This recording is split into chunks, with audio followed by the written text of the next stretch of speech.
Cos'è la felicità se non un quadro di Chagall? Due dita che si intrecciano dentro un paesaggio mistico, è tutto così leggero. Certo mi spaventerà vederti andare via. Ti augurerò ogni bene, forse pure una canzone, lascerò la festa prima. Lo sai, ho sempre sussurrato quando avrei dovuto urlare,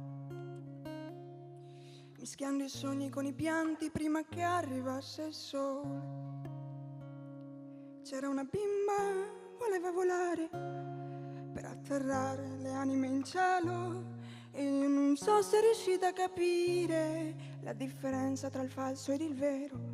Si rifugiava in un mondo inventato per attutir la paura del buio, e non le ho mai detto grazie, mai detto grazie, mai detto.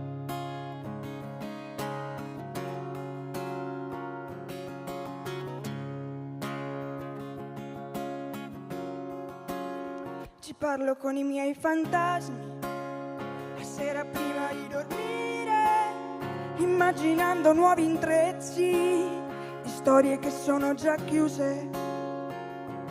Lo sai, non ho mai chiesto aiuto quando avrei dovuto urlare, abbandonandomi ai rimorsi prima che arrivasse il sole.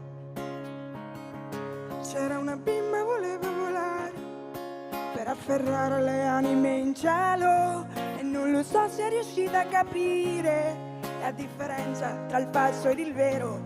Si rifugiava in un mondo inventato per attutir la paura del buio, e non le ho mai detto grazie, mai detto. La solitudine protegge i disperati come me, che trovano rifugio in niente e si riempiono di perché.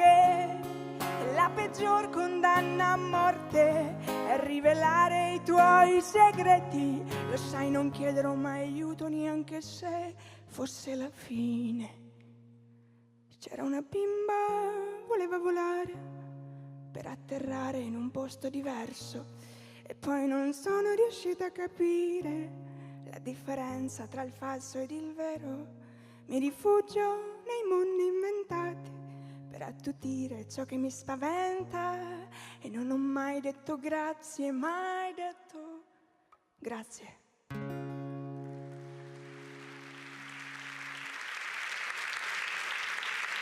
Grazie mille.